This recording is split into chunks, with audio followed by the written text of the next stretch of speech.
Hello everyone, welcome back to my channel. আজি আপোনালোকৰ ওচৰলৈ এটা পথছৰ ভিডিঅ' লৈ আহিছোঁ। এই প্লেনজোপা ভিডিঅ'ত যে দেখিছে ইয়াৰ নাম হৈছে সাটিন পথছ। বহুত ধুনীয়া জোৱা প্লেন নহয়নে? ইয়াৰ পাতটো চুবলৈ ভেলভেটি টাইপ আৰু পাতৰ ওপৰত সিলভাৰ কালাৰৰ পেটাৰ্ন বনি আছে।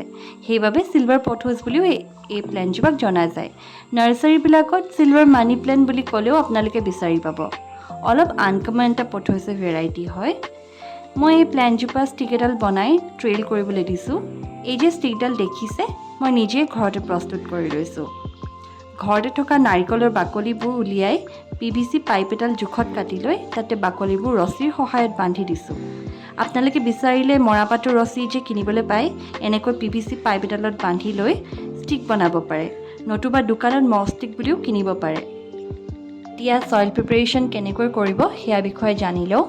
ইয়াত ব্যৱহাৰ কৰিব 40% নৰ্মেল গাৰ্ডেন চইল, 20% কোকোপিট, 10% চেণ্ড, 10% বাৰ্মি কম্পোষ্ট বা শুকান গোবৰ সাৰ, 10% পাৰ্লাইট, 5% নিম কেক পাউডাৰ আৰু 5% বোন মিল পাউডাৰ। মই এই প্লেনজোপা প্লাষ্টিক পট এটাতে লগাই ৰাখিছোঁ। এনেদৰে চইল প্ৰিপাৰেশ্যন কৰিলে খুব ভাল ধৰণে গ্ৰ'থ হ'ব। যদি আপোনালোকে হেঙিং পটত লগাম বুলি ভাবিছে তেন্তে মাটিৰ পৰিমাণটো একেবাৰে কমাই দিব, তাৰ সলনি কোকোপিটৰ পৰিমাণটো বঢ়াই দিব। যিহেতু হেং কৰিব পটটো, ওজনটো কম হোৱাকৈ চইলটো প্ৰিপেয়াৰ কৰিব। প্লেনজোপা ইনডোৰ প্লেণ্ট হয়, সেইবাবে অকল যাতে ব্ৰাইট লাইট আহি থাকে তেনেকুৱা এটা জেগাতহে এই প্লেনজোপা ৰাখক।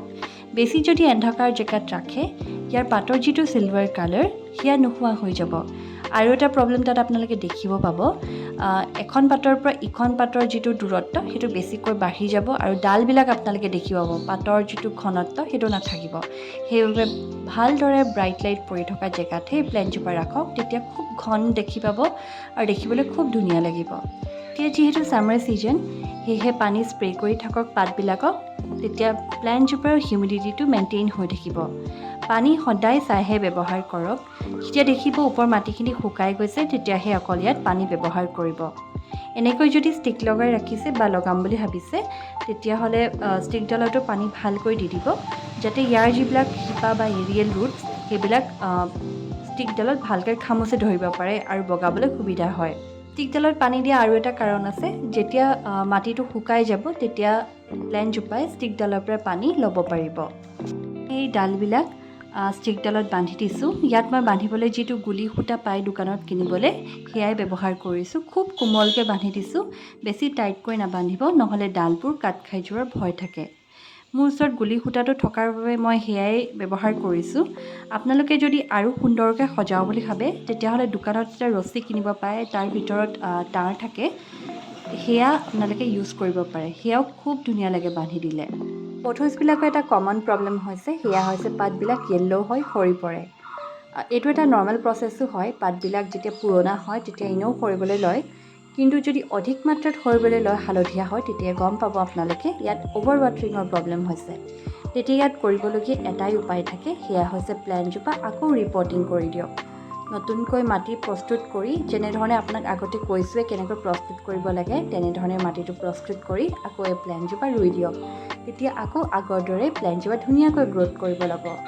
যদি আপোনালোকে প্লাষ্টিক পট ইউজ কৰিম বুলি ভাবিছে তেতিয়াহ'লে ড্ৰেইনেজ হ'লবোৰ ভাল ধৰণে কৰি লওক। কিছুমান দেখিব দোকানৰ পৰা অনাৰ পৰাই ড্ৰেইনেজ হ'লবোৰ ভাল ধৰণে কৰা থাকে। যদি কৰা নাই আপোনালোকে ভাল ধৰণে কৰি লওক, বহুতখিনি পানীৰ প্ৰব্লেমৰ পৰা আপোনালোকে পৰিত্ৰাণ পাব পাৰিব। বাকী তেনেকৈ একো প্ৰব্লেম দেখা নাপায়, মিলিবাগৰ প্ৰব্লেমটো দেখিব পাৰে, তেতিয়া আপোনালোকে ব্যৱহাৰ কৰিব নিম অইল স্প্ৰে কৰিব পাৰে। সেয়া আপোনালোকে ব্যৱহাৰ কৰিব 1 ml নিম অইল লিকুইড, তাৰ লগত ল'ব 1 স্পুন যিকোনো ধৰণৰ লিকুইড সোপ বা শ্বেম্পু, লিকুৱাৰ্ম ৱাটাৰ যিটো কুহুমীয়া পানী বুলি কওঁ, তাতে আপোনালোকে মিক্স কৰি এই মিশ্ৰণটো সেয়া পানী ইউজ কৰিব পাৰে। আৰু যদি এয়া ইউজ নকৰোঁ বুলি ভাবিছে তেতিয়াহ'লে যিটো আমাৰ গছৰ নিম পাত সেয়া আপোনালোকে বইল কৰি পিনি সেই পানীটোও ইউজ কৰিব পাৰে। সকলো গাৰ্ডেনাৰ প্ৰিয় এটা কাম হৈছে প্ৰপগেশ্যন। খুব সহজ এই প্লেনজোপা প্ৰপগেট কৰিবলৈ। পানী আৰু মাটি দুইটা মেথডতে আপোনালোকে ছাকচেছ পাব পাৰিব। ইয়াত যে দেখিছে এৰিয়েল ৰুটছবোৰ ওলাই আছে, তাতে কাট কৰি যিকোনো এটা প্ৰচেছতে আপোনালোকে লগাই নিউ এজোপা প্লেণ্ট পাব পাৰিব। পানীত যদি লগাই কাটিংটো 3 দিনৰ মূৰে মূৰে পানীটো চেঞ্জ কৰি থাকক, যাতে কোনো ধৰণৰ বেক্টেৰিয়া ইয়াত হ'ব নোৱাৰে। এয়াই আছিল সাটিন পথছত ল'বলগীয়া কিছুমান টিপছ আপোনালোকক দিব বিচাৰিছিলোঁ। আশা কৰোঁ মোৰ এই ভিডিঅ'টো চাই আপোনালোকে ভাল পাব। যদি ভাল পাইছে লাইক শ্বেয়াৰ আৰু কমেণ্ট কৰি দিব আৰু মোৰ চেনেলটো ছাবস্ক্ৰাইব কৰি দিব। থেংক ইউ ফৰ ৱাচিং।